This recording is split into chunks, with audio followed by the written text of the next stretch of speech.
So I'm going to talk about the March 12th discussion that we had in this video, and this was for Chapter 11, and it was one that I prepared two questions for.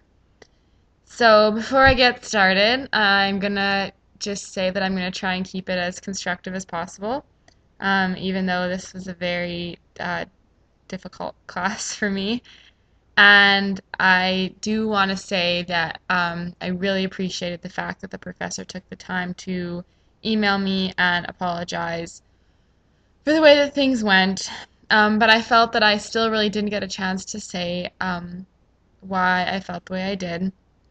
So I will discuss the questions, but I'm just going to talk a little bit about the discussion first.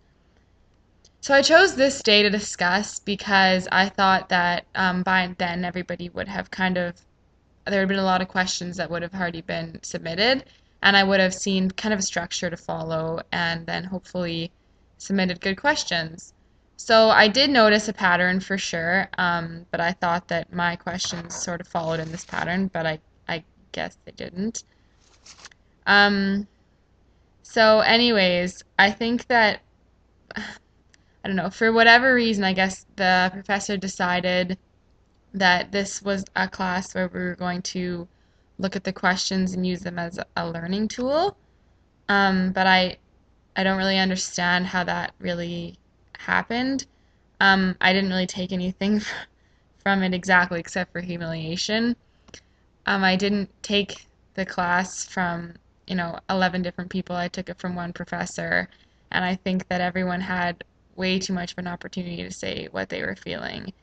And to be honest, I would have actually been okay with it if we would have actually answered the questions. But not only did we miss two of my questions, we didn't even answer them. And like I said, now I see that we're supposed to put our answers in the reflections. Well, to me, that would be the point of the discussion, not the reflection. Um, so I think just the fact that they got ignored, and then, you know, everyone was just I really don't think that they were as confusing as people thought they were. I mean, I explained them to other people and people that didn't even know about the 18th century, 19th century, and they understood what I was trying to say. So the fact that people were just like, well, this makes absolutely no sense to me was, well, it was embarrassing, and I just don't think it was necessary. But anyways, I know that we got past it, and I appreciate the apology from the professor. But I do want to say why it was I felt the way I did, and that was the fact that it's just my questions weren't answered, and too many students had too much of a chance to take to control when it's the professor who's in control of the class. So I will answer the questions because that's part of the reflection. So Derek's questions, his got ripped apart too. I don't think they did as quite as bad as mine, but at the same time, at least his got answered. So his first question was coming from a quotation about the Procrustean bed, and the actual question is on page 185. Haynes illustrates a listening example of phrasing that he describes as being in the category of the Procrustean bed. He calls the crescendos and decrescendos that result from the Procrustean bed theory meaningless, misleading, not confirming the logic of music, conflicting with its meaning, irrelevant, unnecessary.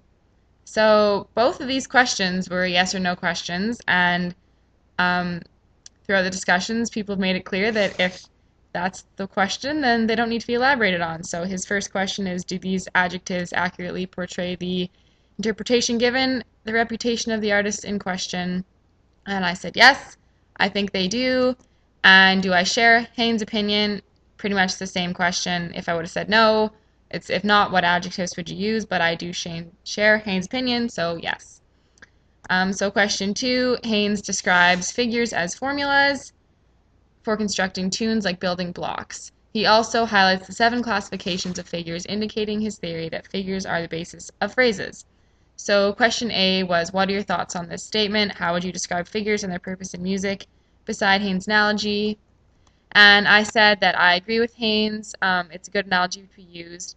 And I think the purpose of figures is to kind of just show you how to play the piece. It it's elaborating on more than just the notes on the page, but it's adding more onto it. And so that's kind of the whole analogy of the building blocks, is just adding, things on. And the second question is, what are some specific examples of situations where you have had to make a decision on phrasing? And what did you make the decision, and what factors played a role in your decision? So I think that I really have never, like, for the most part, I've always been in either an ensemble or in lessons where I haven't made my own decisions, but there's been times when myself or my mom and my sister have all sang together, and that's when we prepare the songs ourselves. So I think that that would be the times when I've had to make a decision on phrasing, because when there's only three people singing, or even two, you all kind of have to phrase in the same way. Otherwise, it's really noticeable. So no one can, take breaths in different places because everyone can hear that. It's not like when you're singing in a big choir, you can do staggered breathing and stuff. It's not. I mean, you can when you're singing in, two or three people, but it's more noticeable for sure. So I think that was probably the only time I've really had to make a decision on phrasing. To talk about my own questions, the first one was on page 187. Haynes writes that Bach, to the astonishment and annoyance of his contemporaries, marked performing details, slurs in this case, very thoroughly when he had the time. This was unusual because musicians in the 18th century were expected to know where to slur. Since these habits and formulas were common knowledge, they were rarely put on paper. For us now, without the knowledge of these habits and formulas, Bach's markings are uniquely helpful. So my question was, as a trained musician, what is your opinion on Haynes' quotation when referring to a performer's reliance on notated articulation versus the expected abilities of the 18th century performer? So I said that just as the 18th century performer was sort of expected to know when these articulations were needed, I think that today musicians have more of a general sense than perhaps they're given credit for. I think that articulations are needed, yes, and we can't look at a score and have nothing, but at the same time, I think if you've played music long enough, you generally know. It's just like the decision on phrasing. You know what is supposed to be what is supposed to go where and what sounds good where. So that's where I was going with this question, if it was that confusing. For B, I said Haynes goes on to reference John Butt, who suggests that Bach's slurs may have served as warnings against emphasizing unimportant notes within a figure through misplaced articulation. Is Butt right? So I realized this question now, looking at it, was a little bit confusing, because I'm talking about John Butt and then I'm talking about Bach. But I guess where I was going with it was that I agree with Butt, but I don't necessarily think that's the only reason Bach chose to incorporate slurs.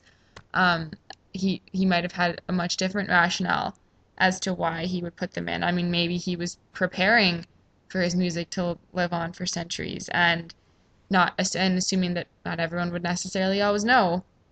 So that's what I meant by that is, was the only reason these slurs were included was for a warning against unemphasizing unimportant notes. And I think that you can't necessarily just paint it with one brush.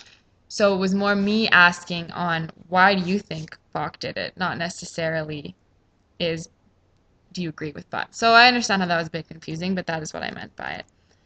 My second question, on page 196, when we didn't get to these questions, but on page 196, Haynes writes about a controversial idea involving inflection. Explain this concept versus other types of inflections one might typically use in performance. And I said he's referring to the kind of notation of note shaping. So when you're playing each note, all notes are supposed to be shaped, basically. It doesn't matter if playing runs of sixteenths, doesn't matter what you're playing. Everything needs to have its own shaping. And I think that there's Haynes also talks about other types of inflection, which is like long line phrasing, where each note is part of a segment of a larger shape, as opposed to each being individually inflected. And I think that makes a lot more sense than the way that this controversial idea of inflecting each note, because I think that that's impossible, and I think you'd lose way too much of the piece if you're paying attention to each note. And question B, elaborate on whether you feel this type of inflection should be part of how performers today, including yourself, approach 18th century music, and how would it affect their performances. I suppose I kind of already answered that in the question A. But I just think that I don't think it's a way that should be used, because even if you are playing 18th century music, I don't think that it would add anything to it to inflect each note. I think that it would just make it confusing, and no one would even notice, and you'd put way too much effort into it. So I think that the long line phrasing makes a lot more sense in terms of inflection. Okay, so to relate it back to the cone of learning, which I'm doing for all my videos, I would say that, for the cone of learning, it says participating in a discussion section, we only remember 70%. I think that I remember a little bit more from this discussion only because of the circumstances, but I definitely see how discussions relate to remembering a lot. You remember more of, and even if it's not what you say, if it's what somebody else has said about you, which is what I encountered, you still remember a lot of that. So on the plus side, I guess it shows that the discussions really are a good way of remembering things. But yeah, I'm glad that discussion's over.